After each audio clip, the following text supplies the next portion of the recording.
It is the 20th of May, 2025. It's 5:09 p.m. and I just spent my whole day at work. Um, it's getting hot out there. The warehouse's air conditioning cannot keep up, and it has gotten to the point where it is regularly above 85 degrees all day. And while I appreciate the 18-inch fan, it's not 18 inches, whatever, that I have dedicated just for me that I can point at myself and run at maximum speed all day, it only marginally helps when all the air it's blowing at me is warm. Um, so all of that to say that I'm tired, I'm a little overheated. I've been drinking water, which I left in the other room. I'll get it in a minute.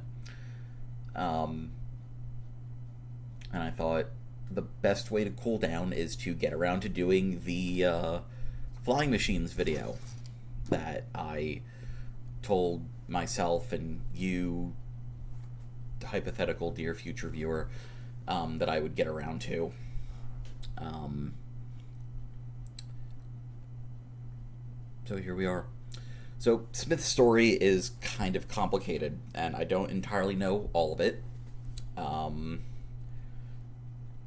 it's still kind of unfolding in here. You can interpret that as I haven't come up with it yet, or if you prefer a more mysticism twinged way of saying that, you could say that it hasn't leached through the universal barrier and entered my brain yet. So I don't know what happened, or what is going to happen, or what is happening now. That'll be the neighbor's dog. Cute enough, barks a bit. It's fine. It's a fine dog.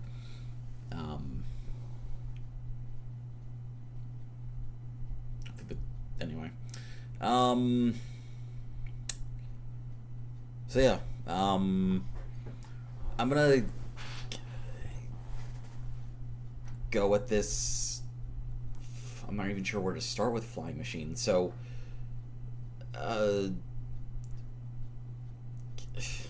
okay, Roberts Lambert Royal Flying Machines Company is probably the first complete story that has a full and complete draft.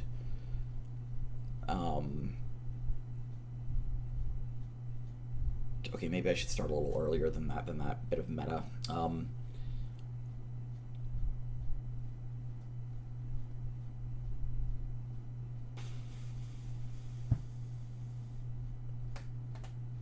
No, we're just gonna go from there. Sorry. Yeah, it's the only story that has a full length and complete draft, and I have a decent enough timeline put together on how the whole thing kind of unfolds.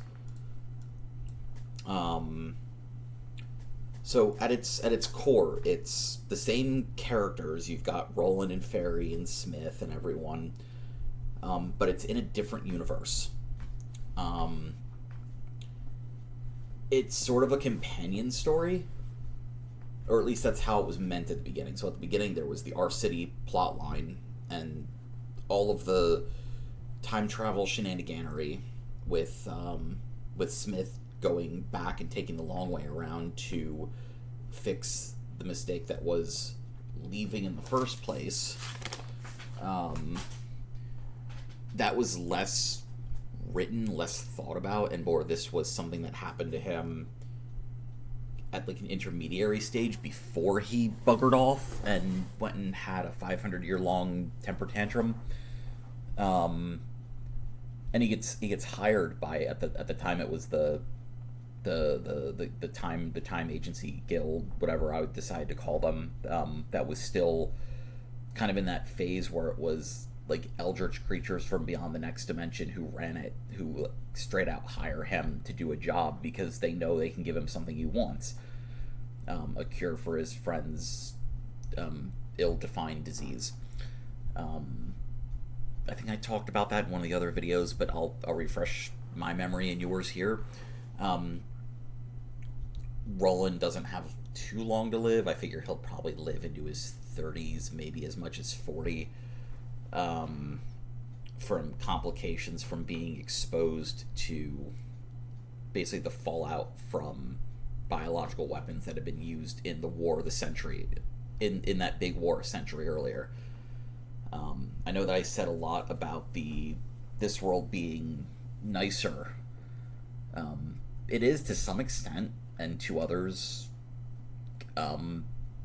everyone all at once decided that nuclear and bioweapons were fair game for a minute. They now have their own version of Geneva, and basically the Human Rights Council. But at the time of that war, they didn't. And it ranks up there with, take World War One. Anyone who used poison gas was doing something that I'm sure someone in a lab or someone in a government chamber said, this will make war clean and easy. You just gas the battlefield and your enemy goes away. And what they didn't think about was what happens when the wind shifts, or when those particles settle down and they stay in the soil. What happens to anyone who isn't immediately killed by the poison fucking gas that goes home, and now they're sick forever, if they're unlucky enough to make it home after that. But this world didn't have that particular nasty awakening until about a century after we did. Don't use poison gas in war.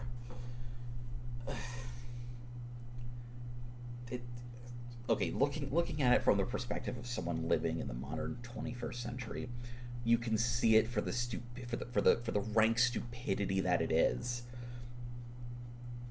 But to people living 100 some years ago,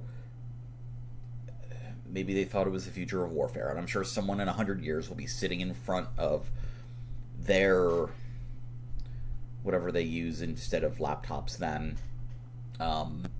berating somebody of my generation for some equally short-sighted nonsense we did. Regardless, totally lost my train of thought. Right, Roland, excuse me. So Roland is ill. It's no doctors can figure it out, and Smith buggers off for whatever reason I end up finishing by writing, and gets hired or voluntold to go to this other universe to do a task there. In exchange, at the end, he will be given through circumstances, like the time agency won't interfere directly, but through his own actions, he'll sorry, hold on. What the hell is this? Okay. Through his own actions, he'll get the cure, the miracle drug, the whatever, the MacGuffin that will cure his best friend of what ails him. So he goes. So in this final version, I won't go into too much about the original draft, because while it's complete, it was written very early on in this process. Actually 9 years ago, almost to the month. And things have changed since then. I've written more story, I've got more details, I've explored these characters a little more.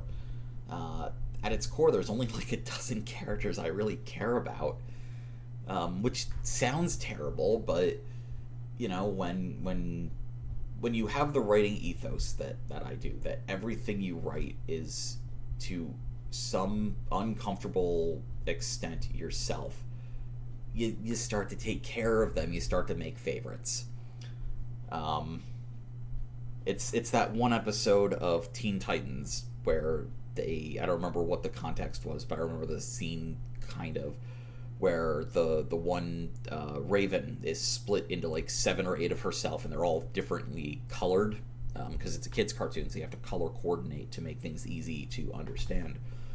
I think there's her. She's always wearing like black or purple or whatever. And then there's the pink one, the red one who's angry, the green one that's kind of a jealous jerk. It's very Looney Tunes. But it's arguably that. Like I've got the me's in my head that have taken the shape of these characters that are each different aspects.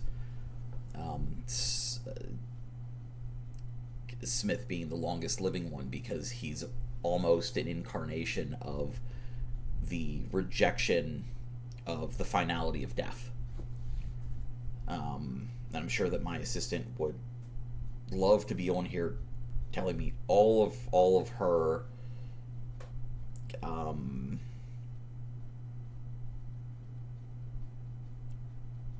don't have a word for it, theories, thoughts, ideas that are more often than not on the money, but I didn't think about them that way. At some point I need to like slap her name on the rest of this as co-writer, just for being the board, the board against which to throw story darts, and this metaphor is falling apart. She got good mouth. She say good words. Things make sense. Moving on. So Smith lands here. He and Red go together, actually. At this point, Red and he are at Ansett Academy still. He's still... this is, I think, 1993 or 4 or 5. It's in the middle of when he's teaching Alexis as a high schooler. And a much older Alexis rolls in on him and basically tells him, hey, my superiors need you to go and do this job. It shouldn't take you very long. Which, as far as Alexis knows, that's truthful. But his superiors, who, at least theoretically, are much, much, much older than he is, don't have the same expectations or definition for the words very long that he does. Alexis will live to be like 150 by himself. Like he'll survive the war and go on to live until like 2130, 2140. I don't know if I actually like clearly marked out a date of death for him, but he shows up as an old man. He's maybe 70, 80, maybe as much as 90. Darn it, what is this? Oh, it's a toll scam. Whatever. But yeah, he shows up in what we would consider extreme old age, but to him he's probably he looks like he's pushing 50 or 60. And gets Smith to go and do this thing, and he says, okay, can I take Red with me? Because they're like real good buddies at this point. Red co-teaches his classes, like they're both employed. No one notices that Red's not exactly human because he's got a lot of parts replaced. He looks uncomfortably like Smith's friend Roland, who his personality and his mannerisms are partially modeled after. That's a whole other can of worms that we can't even really get into until after Flying Machines and after Arcadia and after Smith goes back to our city, and we wrap cleanly back around to where Red is from, instead of him just having been this plot MacGuffin for 6 stories straight. Because he kind of gets treated in the plot a little bit like a plot MacGuffin. He's there to serve plot purposes, not necessarily character purposes. But here, Flying Machines really gets to shine because Smith arrives in 1795. So don't think of it as our 1795 or even his 1795. The Flying Machines world is not especially complicated. It's the original kind of pitch I gave myself for the idea like a decade ago was that Smith gets to go and be in like a very Studio Ghibli sandbox. This world has magic and has like steampunk, air travel, science, and it's all very integrated together, and it's all very Hayao Miyazaki. Like that's kind of the aesthetic I was going for with writing Flying Machines.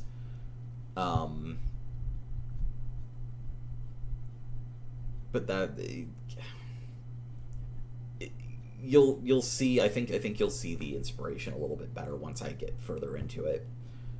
But it's definitely part of the DNA. That's definitely if I wanted to compare it to chromosome pairs, it's probably at least 4 of them.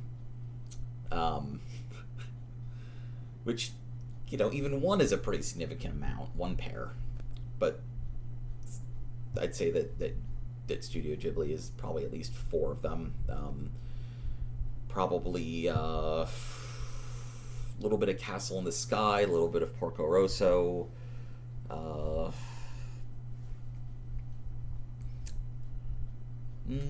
little bit of Kiki's Delivery Service for some of the later urban setting. I'd say that about sums it up. Like, I guess a little bit of Princess Mononoke in there.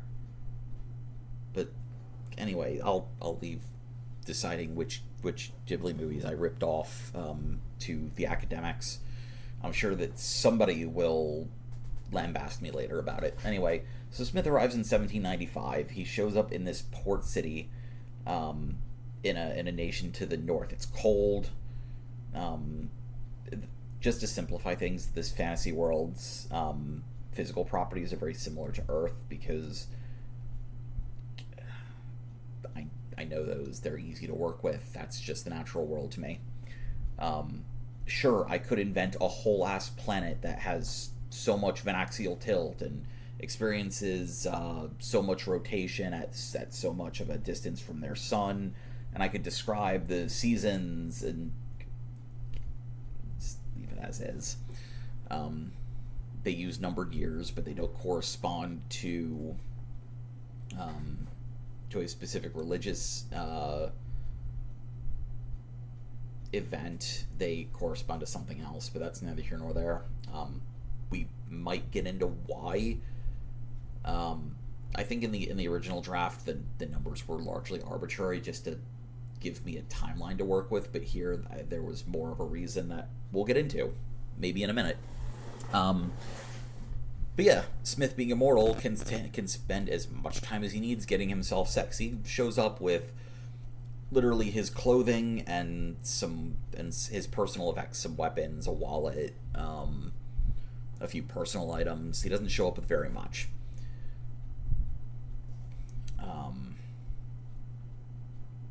But he does a fairly good job stowing away cash and establishing himself as a modest but well-to-do merchant.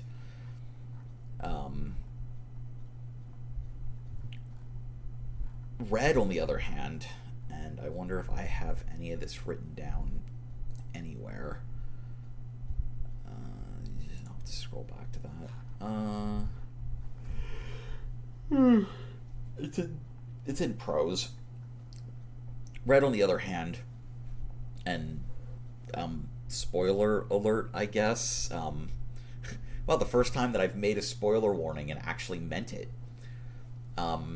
My opinion of spoiler warnings is that they're stupid, and if you want to avoid spoilers on a thing, don't watch videos about that thing.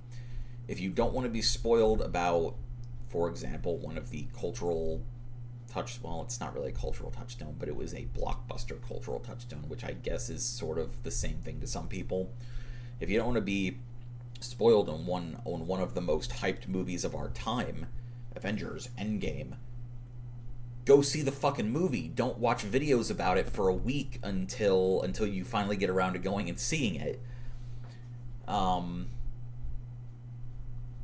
I have no sympathy for people who expose themselves to media about things they haven't seen yet and then complain that it's spoiled for them and they can't watch it anymore. Get over yourselves. I'm sure there's somebody in the comments telling me to get over myself. Go ahead, type away. But yeah, so this is my genuine spoiler warning. Because I don't know if I ever actually get into this in the prose at all, but Red lands thousands of years in the past in the same world, but it's kind of written in a way that makes it seem like he's landed somewhere wrong, when in fact they've landed in largely the same place, just apart in time. Red shows up in this bombed out city. Skeletons of buildings, nothing over 30 feet still standing, and those are looking pretty bad. Good solid layer of detritus and concrete dust and dirt and barely any vegetation. The few things that have survived whatever cataclysm happened here were either very lucky or weren't affected by, and then Red figures it out, his Geiger counter's clicking. They've had a nuclear war here, a fairly nasty one too. There is barely anything left alive on the surface, and it's still pretty hot out, radiation wise. So he's wandering around. He's turned on his radio, which, again, being an android, it's all built into his head. So he's calling out on as many frequencies as he can transmit on, trying to figure out if there's anyone out there. States who he is, gives his designation, and is trying to find out if there's anything left alive in this city. And he's clearly identifying roads. He can see where people were. Some of the pros that I have kind of off to the side, it's not really part of it yet, but I don't know if I'm going to use it, is him looking at ghastly shadows on concrete walls, which, obviously evoke the shadows of human beings in Nagasaki, having been close enough, but in just the right distance from that particular bomb to leave those ghastly shadows behind. It's something that I've read, and it's been overdone to death, which is why it's kind of sitting off to the side as a, maybe I'll include this because it reads okay. I just don't know if it's overdone. But regardless, he's wandering around. He finally finds what looks like it might be a survival shelter. It's a relatively thick hatch with with this layered alloy of steel, lead, and diamonds mixed together. He can't identify it because it's a metal alloy sprinkled with diamond dust. It's very confusing to him. He can't figure out what it is. But whatever it is, it's working, because despite being thinner than it should be for proper radiation shielding, on the other side of this door, inside this airlock, he can use his sensors to see that there's another door just like it, so he feels pretty good about opening it. And he discovers very quickly that it is an airlock because of how it's constructed. So he opens the one door and then pulls it shut behind him, which is a little trusting on his part, but I suppose that he feels pretty good about being able to punch through it. But it's not thick enough. If it were steel and lead, then it would have to be, I don't actually remember. There was a table I saw once about how thick something had to be to resist gamma radiation. If it was made of certain things, steel and lead, it wouldn't have to be very thick at all, like my head. um, but with this diamond dust mixed in, it's barely an inch thick. And again, you can't figure out, well, what the hell is this supposed to do, because it's too thin to protect against what I'm sensing outside. But he goes in, he shuts the door behind him, he tries to open the next door, and he's immediately accosted over his radio by somebody. And it's confusing because they're using a VHF band, which is just a little... It's arguably from a little even before my time. I never really had to engage with VHF TV or radio. But I had one as a kid, because like you could still turn on this TV not plugged in anything and turn a dial, and you could pick up VHF television, usually like PBS or whatever the local channels were, because they still transmitted those over literally over the air in very low quality, but free educational TV. Like, I'm not going to complain. Well, I will complain now because that sort of thing doesn't exist anymore. Now the bare minimum to get educational TV is an internet connection, which, while cheap, is not free. That's a whole different discussion about how basic education should be a public good and a public right, and how certain people in the government are trying to take that away, up to and including defunding PBS.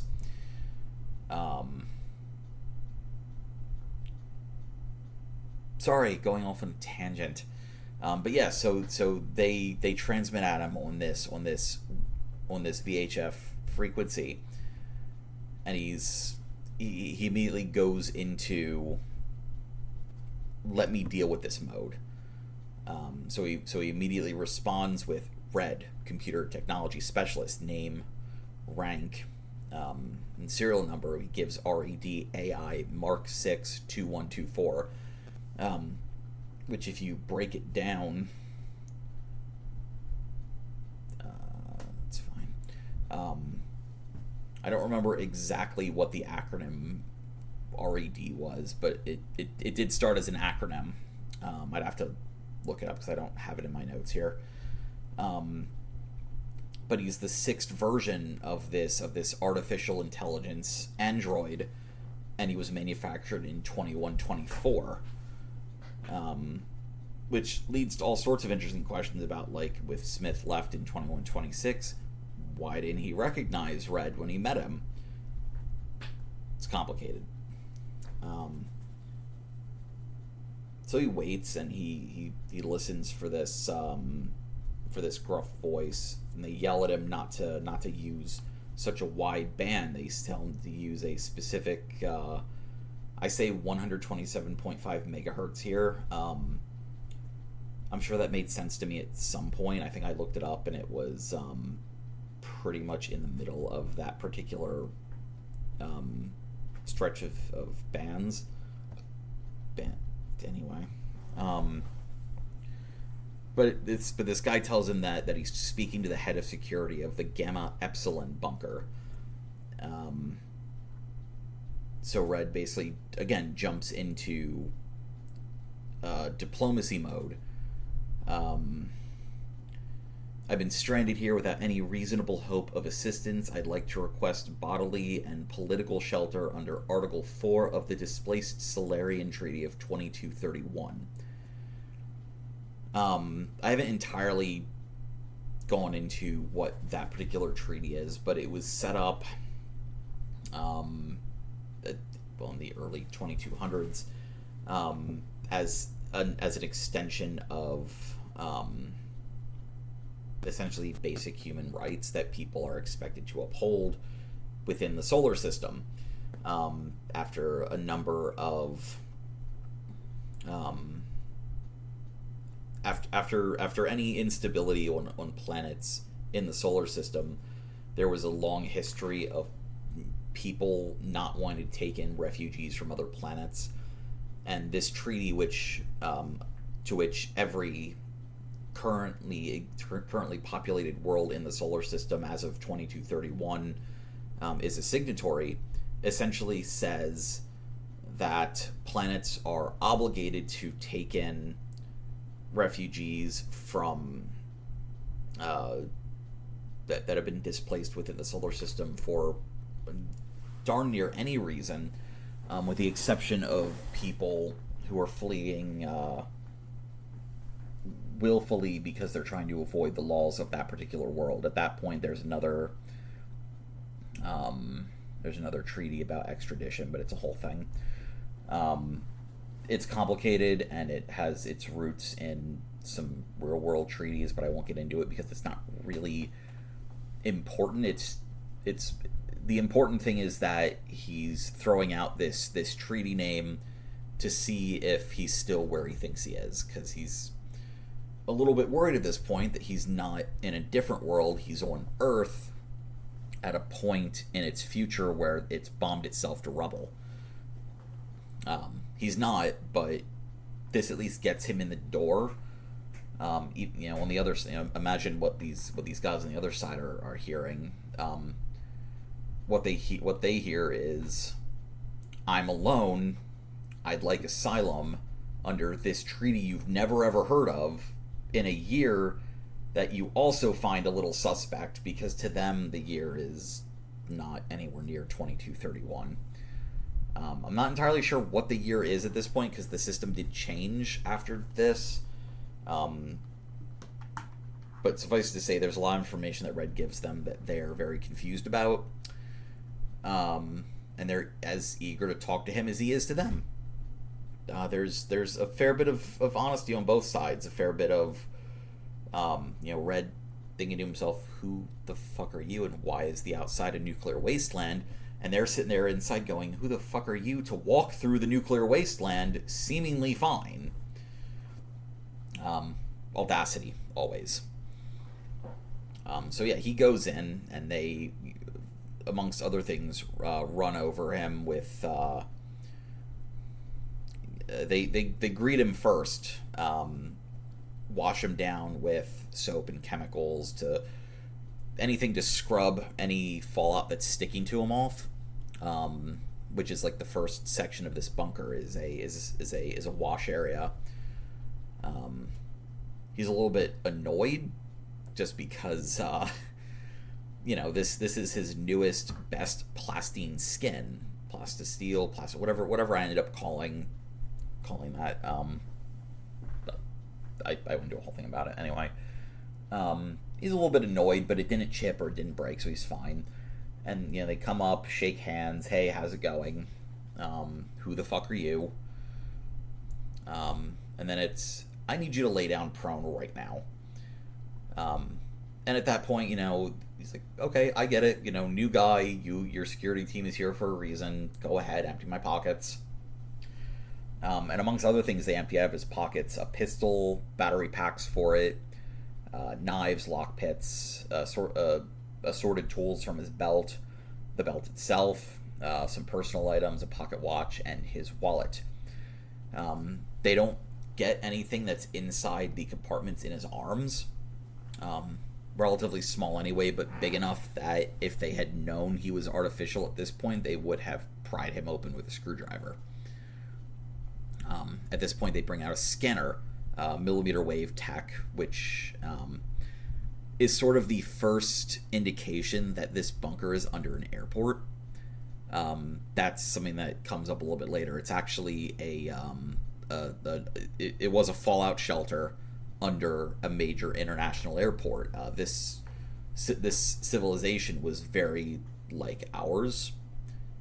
They had some different minerals and some different metals that they could draw from for construction, obviously with whatever that diamond material was in the radiation door, has strengthened it somehow. But aside from that, they were pretty similar to us.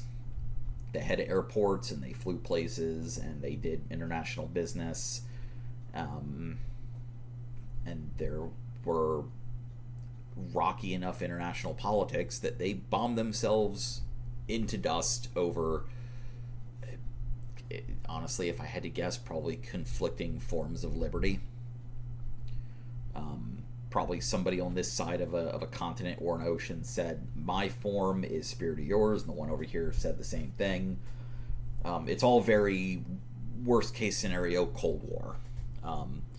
America screaming into the air that free market capitalism and democracy is the best thing since sliced bread, and Soviet Russia doing much the same but with authoritarian communism. And that's not an endorsement or a condemnation. At the end of the day,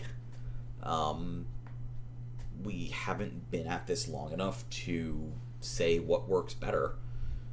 And I purposely never go into what kind of society this was that went to war with itself, because it doesn't matter what their beliefs were, what gods they worshiped, what their political ideologies were, how they organized their economies. What matters is that they were divided enough to harm outside parties and had the power to destroy themselves, and did. But yeah, so they scan him with millimeter wave scanning tech. It's man portable, which is a little more advanced than what ours is today. I think ours is like, it has to be these big machines like the ones you see at the airport. You put your arms up and it spins around you. This is man portable. Like, one guy comes in carrying essentially the equivalent of what we would think of as one of those X-ray metal detector wand things. It's not X-ray, but I think they sense magnetic fields. But it's whatever. It's a fucking wand, and it goes beep beep beep, and Red's like, frick. Because at this point he's like, fuck, they're gonna expect a human being, and I'm not.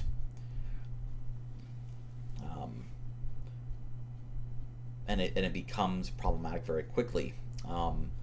Amongst other things, they have something against post-humans. I don't know if I ever actually go into it, but they have slurs about androids. Like one of the first things that this security officer does after finding out that Red isn't human, that Red's either a cyborg or an android, orders him to be restrained using a high-power magnetic field and physical restraints, handcuffs and such. Red doesn't resist. Like, he lets himself be yanked down by the EM field and lets himself be bound. And this guy goes, "I want the anti-team in here right now." And it's like he's already.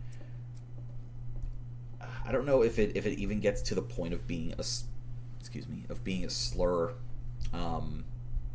but it definitely has that ring to it of someone who doesn't consider anything not fully human like he is, assuming they're human. But let's just take that for granted because it makes the writing easier. Ow, that really hurt.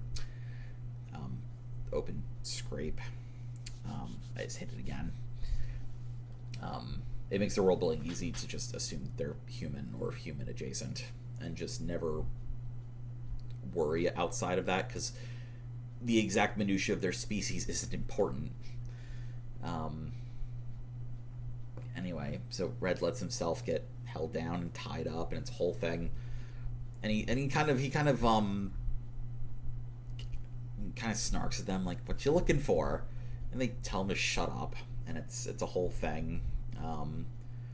And they're surprised at just how human seeming he is against any of their tests, because for all intents and purposes his skin's human, his brain is mostly human, most of it is pretty damn human, except for the core of him. His bones are made of metal. He doesn't quite eat, but he has a system where he can taste to some extent, and ingest food and drink, and then expel it pretty much in its original form. Because again, he doesn't. There's no need for energy from digestion. It's just a facsimile that he picked up at some point because he wanted to. when you can, why not? There's a little bit of Bicentennial Man in there somewhere. Specifically the Robin Williams film, not the original story. But it's because I really liked that movie as a kid. And I only discovered the story later. And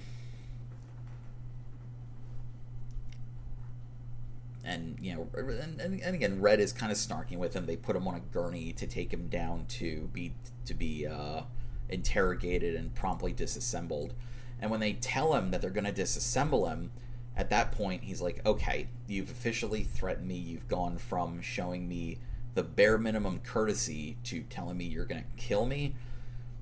So he, has a bunch of tricks literally in his fingers. He pops, he can see through the walls. He can see where the power for the EM field and all this other stuff is. So he pops some shots, like some darts or bullets or whatever, into the walls and disables the EM field, gets up and disarms all of the security team. And he's trying his best not to hurt anyone. The only one who gets hurt in the whole kerfuffle is the head guard, who tackles him and gets hurt, hitting himself when Red doesn't budge. Like, he holds his ground despite the apparent difference in size, because Red is relatively short compared to the man. But Red's a lot more massive. He has a lot more mass to him. He's probably, I don't have an exact figure, but 500 kilograms of metal. It took all of the men there to lift him, and it was straining the slab they put him on. But Red takes them apart very handily and tells them, okay, I'm not killing you. I'm not letting you take me apart. Can we just talk, please? At which point, is essentially, yes, we can talk. And we get out of that scene there, because now that Red's landed in this wasteland, now we're getting back to Roland and Smith's story, which is largely, like, he has kind of the same, Roland anyway, has kind of the same dynamic with his father in this universe as he does in the one that we're coming from. They're a bit adversarial. Roland sees his dad as the reason he can't do what he wants, the reason he can't study the way he wants to study, the antagonist in his life.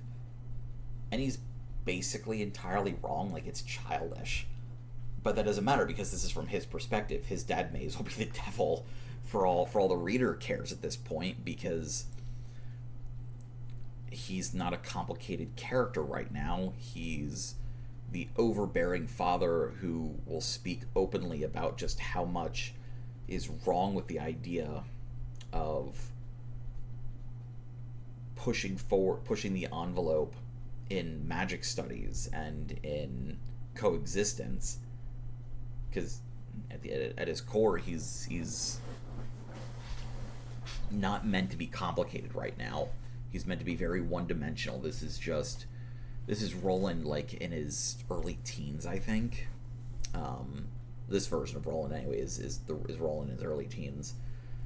But it helps us get a little bit of perspective on his father, Rye, and on Roland himself, that Smith re-enters the story.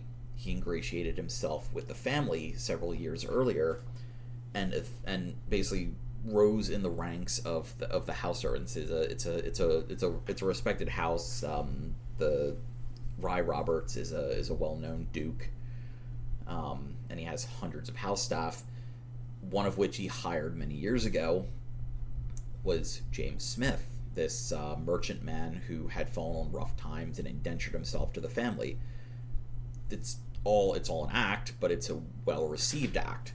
But that puts him in the house with this version of Roland, who he's not necessarily raised, but is a confidant to. And it just kind of snowballs from there, in that Roland hatches this apparently clever plan to run away from home and go and enroll in in the university down in the southern half of the country, down in South City, and Smith is kind of sitting there like, wow, I didn't know you could be this dumb, but I'm not going to say that to you because I have foreknowledge on this particular world that I need to kind of nudge things toward without being obvious about it.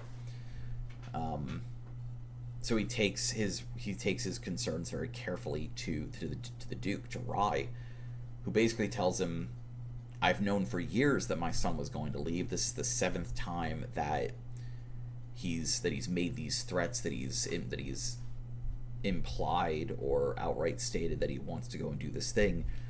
And 7 in his religious faith is significant, so he says, okay, this was 7 times this happened, and you have brought issues to me 7 times, and there's clearly a sign here. So I want you to take my son, let him believe what he wants, let him believe he ran away, but you'll be forwarded money, and you'll still maintain your status here, but you're on detached service. Take him and go follow him around and let him tell you what to do. As long as you maintain that communication line, you have carte blanche to do what you want. There's something here that is bigger than me, is bigger than all of us. Go. And whether or not Rye is correct in his assertions that there is something bigger going on, don't really matter. It brings there with any reason for doing something that stems from a faith reason or a religion reason. It doesn't matter if what you're doing is based on that. It's what matters is what you do, not why you do it. And what he's doing here is telling his son, okay, go do what you want. You want to go learn at what I think is a blasphemous educational institution? Fine. But you're not going to do it without assistance, and you're not going to do it without at least my tacit approval. But I'm not telling you that. Like, Rye is almost as bad at communicating as his son is. He's just had longer to stew in it. And so he sends them on their way, and it's fine, basically. I'm just kind of skimming this real quick.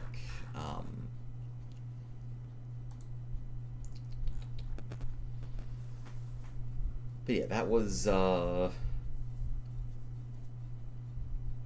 guess by the time in the for some reason I said 13. I think I meant 16. But regardless, when this happens, it's 1831. Roland is 16, and the story kind of snowballs from there. By later that year, they're in South City, and Roland is enrolled in classes. He's studying at the university level with people who, being a university, are happy to indulge in any kind of research they can get away with getting grant money for. The one that catches Roland's eye, and the one that arguably gets him in the most trouble in the long term, is trying to use magic power sources to make things float, which is problematic for a number of reasons. There's a sort of a general prohibition against attempting to fly. It's religious in nature, and it stems back to that nuclear war 5,000 years ago. But it's practical because every time that someone has managed powered, sustained flight in for them what amounts to mytho-history, a great cataclysm has rained from the sky. This gets explored later in, I think, 1836.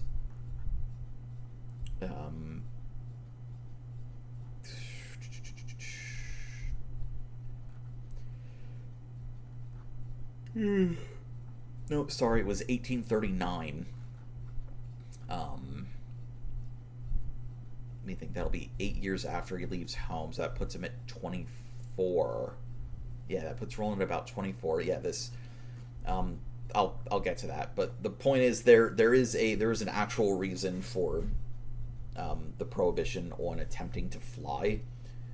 That despite being wrapped in the mysticism of a religious prohibition, is one of the few with a genuine reason. Now, I'll sometimes joke that faiths that don't allow you to eat certain animals, particularly how there's a prohibition on meat from pigs in Judaism and Islam. The actual reason is probably essentially because you have to cook them to a certain temperature, and otherwise you get foodborne illnesses. That's probably why, scientifically speaking. But the joke I like is that it's not that the religions prohibit eating pig because it's dirty or unclean or unholy or whatever.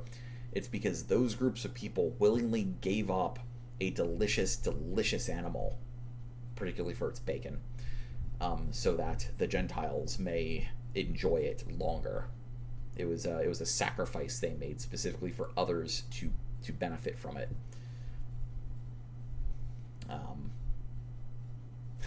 I don't think that my rabbis liked that one very much, but I thought it was hilarious. Anyway, so he's, amongst other things, he's studying magic and engineering. And at some point, and I'm not entirely certain when, because I've got 4 years here unaccounted for. So by the time the story picks up, it's 1835, and Smith and Roland have put together this machinist shop to produce aircraft, because Roland is obsessed. Like he's trying to rediscover powered flight from basics, from nothing. Like he's pulling kind of a Wright brothers, but without even ballooning, to kind of base his research on. What he does have is there are extremely slow moving, not really magic carpets.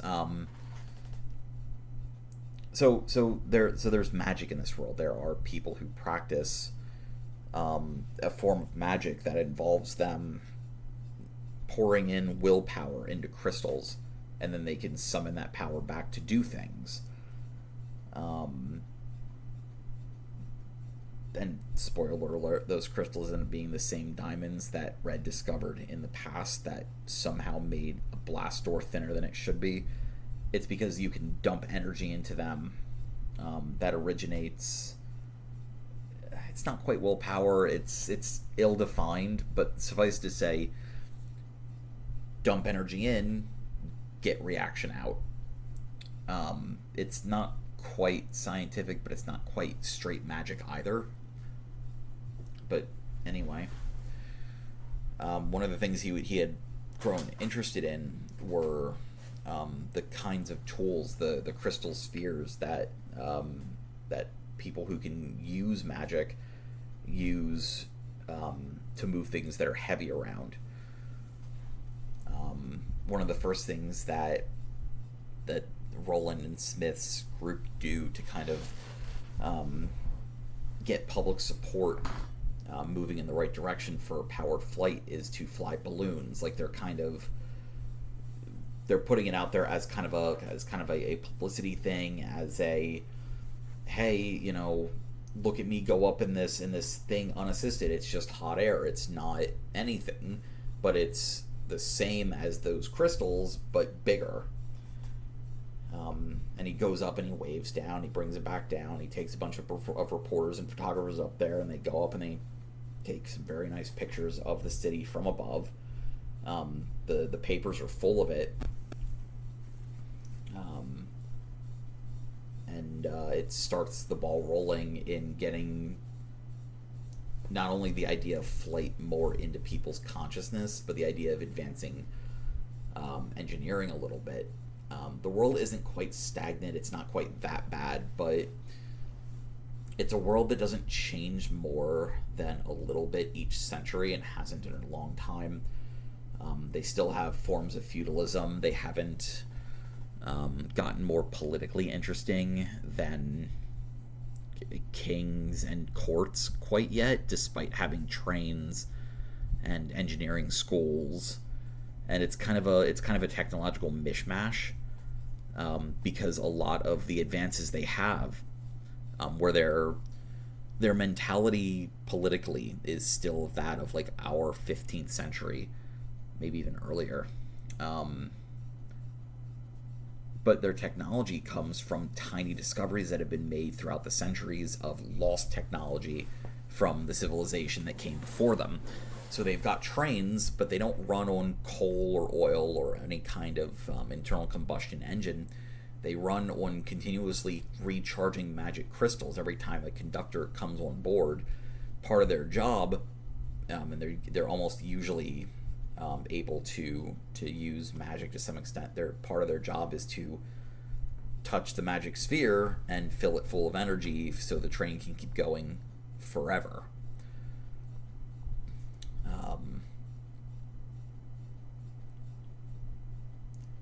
But we get to the point at which we can take the camera off of Smith and Roland for a little bit, and we finally see Fairy, who is a magic user. She's just been promoted by her guild and sets up as an apothecary in South City. She's on the side of town that is more geared toward the magically inclined. There's not like a clear division between people who can use magic and can't, but they have their quarter. There's not a lot of like open disdain, but there is a little. Now the difference between guild and non-guild potioneers and alchemists is another issue entirely.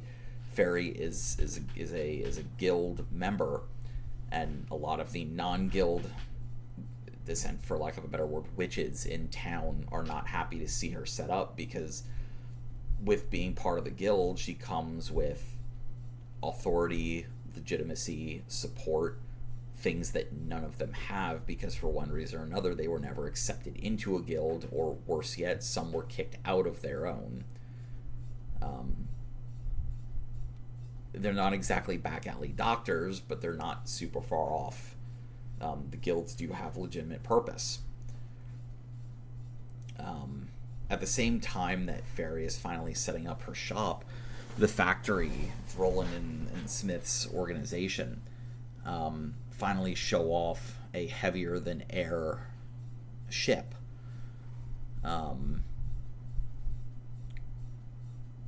Suffice it to say, somebody leaked something. Whether or not there's a mole is sort of up in the air. But a particularly angry mob burns the thing. And Roland and Smith really put it to take the opportunity to put on a bit of a show, to kind of drum up more support and to cast the angry mob as murderous when they make it appear that Smith was in the plane when they set it ablaze, which he was, but you wouldn't know that from looking at him after the fact. But they treat it as a propaganda opportunity. I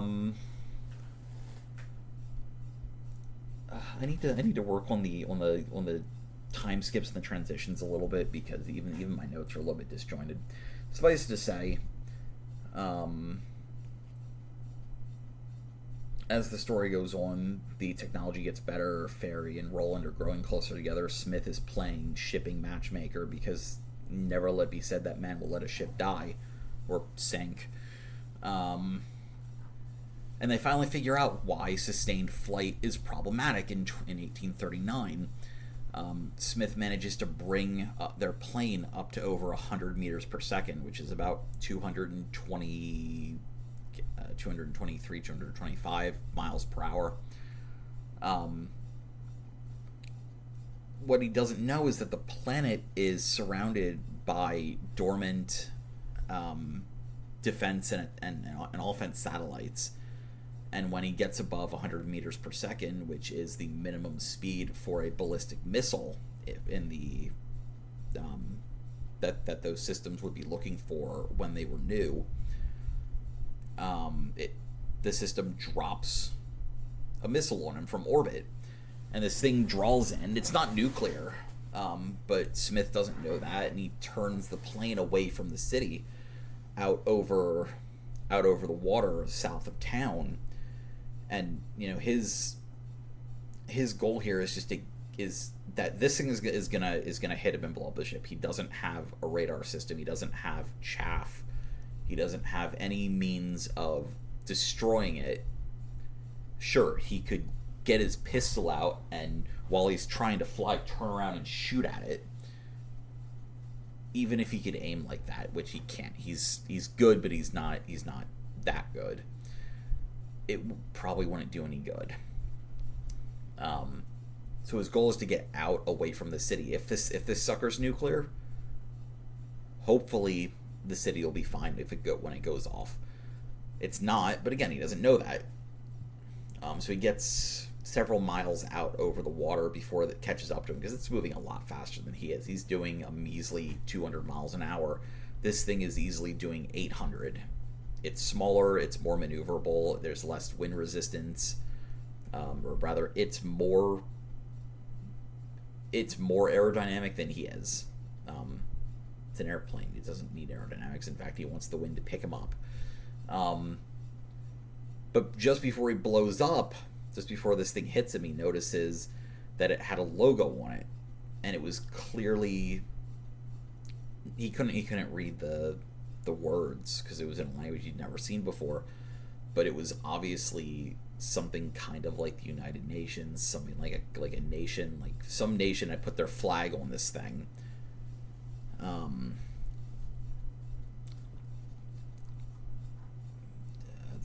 The notes here about them rescuing Smith is Roland organizes a rescue mission, already knowing full well that Smith will be alive, but in the water. Not many believe the pilot survived, so what some are calling retribution from God, but Roland won't be dissuaded because he knows full well it wasn't retribution from God.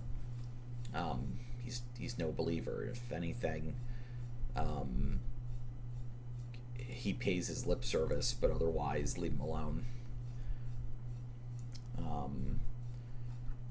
The following year, and I'm not sure exactly how close to the end of the year this was, but in 1840, the factory is destroyed in an act of sabotage.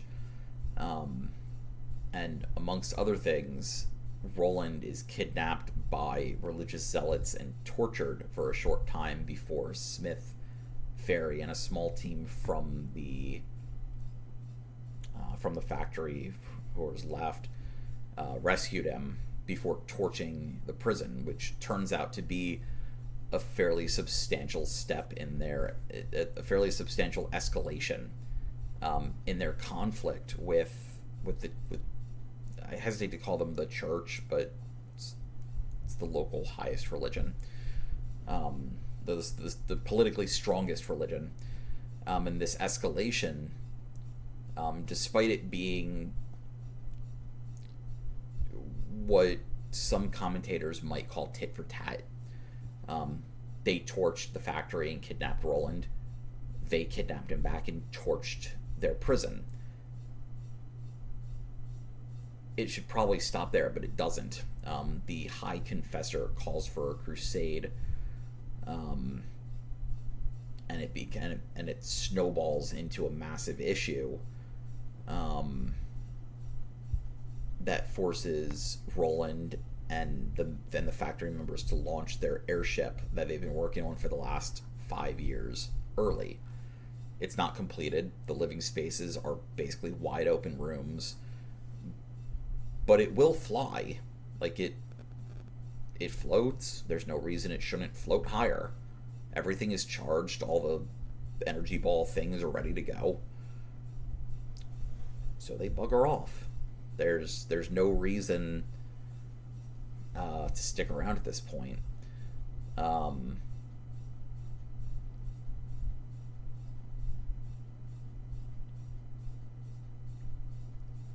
At some point in this whole episode, Red rolls back up, um, and it's the weirdest bit of, because there's points at which I keep jumping back and forth to his perspective. He's kind of chewing his way, going the long way around through this 5,000 year history. So by the time he shows up, he's older than Smith is by 10 times. He's 5,000 years old. He still looks fine because his parts were very, very well made. Um, but at some point in the last 1,000 years, he had basically sealed himself um, in basically a mausoleum, um, and figured, okay, I'll leave I'll leave all the breadcrumbs I can. The society is just advanced enough that this written text should survive for quite a while. And all the breadcrumbs that Smith has been spotting along the way, things pointing him, things in certain smaller religions, and in the one that most people in the city seem to follow, the little things about, um, for lack of a better word, the man of metal that have been popping up across the story, which I'm only now commenting on, but it's in there somewhere. Um, Leads him on this little bit of last minute archaeology under South City. Um, some decades earlier, some well-meaning fools cracked open a nuclear waste dump buried under the mountains outside the city, and all promptly died from what they thought was a curse, but was actually just acute radiation poisoning. I have those bits written up somewhere. It's actually it's partially based on the writings and the journals left behind by the people affected by the famous Demon Core accident. But essentially, they a lot of these archaeologists, these scientists, these researchers spent the last 20 to 30 days of their lives trying to figure out what this horrible curse was and how to stop people from being affected by it in the future. They don't have any conception of what radiation is, but their research about their deteriorating condition essentially told people something down there that may or may not be supernatural affected them in ways they couldn't see. It wasn't an attack as much as it was a miasma, which actually, now that I think about it, might be the best way that they would have to describe it in a society that doesn't understand germ theory. Describing the painful death that is radiation poisoning as having been attacked by a miasma might be one of the more poetical ways to describe it. Anyway, but Smith puts it together and figures out, okay, whatever's down there is either nuclear waste, which, fair, or there's a reason why the radiation's that bad, so he goes down. He's not as affected. Like, he's like quadrupled up on coats. Like, he's not gonna purposely expose himself to ungodly amounts of radiation because it'll kill him just as much as it killed them. Just, he's gonna take some precautions to not immediately be bombarded by who knows what. And it's not that bad, relatively speaking. A lot of it is literal nuclear waste. It's just discarded gloves that were contaminated and still haven't cooled down. Part of why the stuff in there isn't cool is because it's discarded fuel, which, while less radioactive than it was 5,000 years ago, is still very hot. Actually, come to think, I'm not sure what would not have cooled sufficiently in 5,000 years, but considering that we dump our nuclear waste in casks built to last 100,000 years, whatever it is probably comparable to stuff that we have today. Um,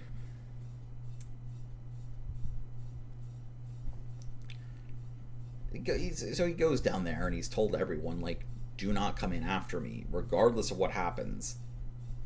Don't even think about it. You will die instantly. And they all kind of ho hum, like, that can't be true. And he points to those dead researchers and goes, "You see what happened to them half a century ago? If you want to spend your last 20 days pissing blood and throwing up, God knows what, feel free to come in after me." And he puts them off enough that no one follows him. Um, Whether or not it's out of fear or respect is up for debate. But he goes in, and who the fuck should be at the bottom but Red, who's sitting there going, what time is it? Oh, I've been waiting 1,500 years for you to pop back up. At which point they figure out what happened. At which point the story for Roland is kind of over at this point. Like, in the background, Smith has been working with Fairy over magical cures for things, and that's part of what his point is here, is to get this magical cure for Roland, for which they use Roland's of Here's blood as a base. And Red looks at it and basically goes, "Yeah, this will be fine. Like, this is the DNA matches up, the blood type is the same. They're essentially the same person in a different universe. So this should work fine." And spoiler, does. And everything kind of ties up in a bow. Like, the details and the minutia aren't really there yet, but it turns out fine. Even Roland's dad is later like, "You know what? I was right to do this. This was all me." And everyone just kind of, "Yeah, no, you're fine. You got it right."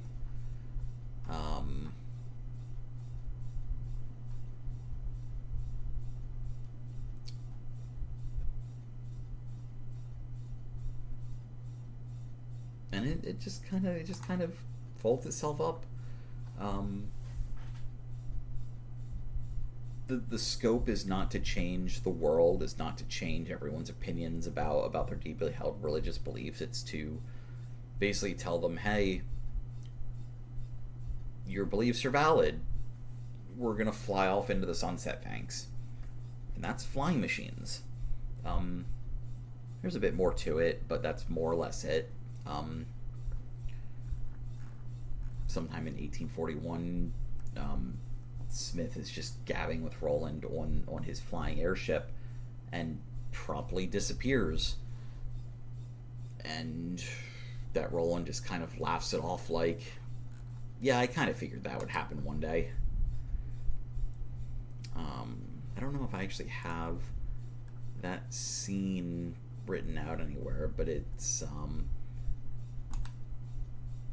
that's sort of it. Like, he just kind of laughs it off like, "Yeah, I kind of figured that. Later, buddy." And it's not sad, it's not sardonic, it's just he knew that Smith wouldn't be there one day. And, he and Ferrier together, they've got a kid now. It's not as if he doesn't have his hands full with his scientific pursuits and his family, so he's not going to worry about it. Whether or not I ever go back to this version of Roland later is sort of an open question, because while Roland will move on with his life, we're not going to get to see that. He'll get his privacy. From us, anyway.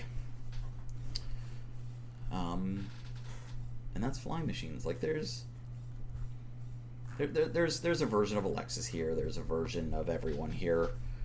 A lot of them are just. You could almost argue that this is the college AU of the rest of the story. Like, everyone here is sort of in the same age bracket, are sort of all together in one way, shape, or form.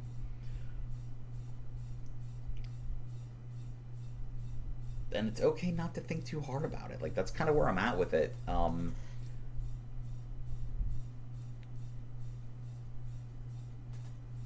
It's okay that it's kind of that it has the scope of a Ghibli movie. You don't have it doesn't have to be a masterpiece, because at the end of the day, it's one big homage that serves the purpose of giving Roland a much needed MacGuffin for another story. But the MacGuffin was never a huge part of this story. The huge part of this story was teaching a world to fly again, and I'm okay with that. So that's it. I still have to do Arcadia, but I've been talking for almost an hour and 20 minutes at this point, so I'm gonna go drink some water. I hope you drink some water too. Bye.